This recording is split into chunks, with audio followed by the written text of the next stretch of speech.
রাসূল আকরাম সাল্লাল্লাহু আলাইহি সাল্লাম দেখেন, আমাদের অনেক পুকুরেও খোলামেলা গোসল করে অনেক মা বোনরা, ঠিক না? এটা নবীজি সাল্লাল্লাহু আলাইহি সাল্লাম এক জায়গা দিয়ে যাইতেছে, আন্না রাসূলুল্লাহ সাল্লাল্লাহু আলাইহি ওয়াসাল্লাম রাআ রাজুলান ইয়াগতাসিলু বিল বারাজ। আল্লাহ নবী দেখলেন এক পুরুষ খোলা জায়গায় গোসল করে, নারী না পুরুষ, পুরুষকে দেখছে খোলা জায়গায় গোসল করে।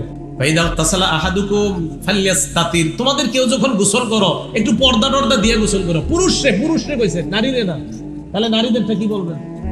একটা পুরুষকে দেখছে খোলা জায়গায় গোসল করে, একটা গামছা রাখা দরকার গোসল করার সময়, অন্য যেন আপনার শরীরের দিকে নজর না দেয়। আল আইনু হাক্কুন আর নজরু হাক্কুন, নজর কিন্তু লেগে যায়।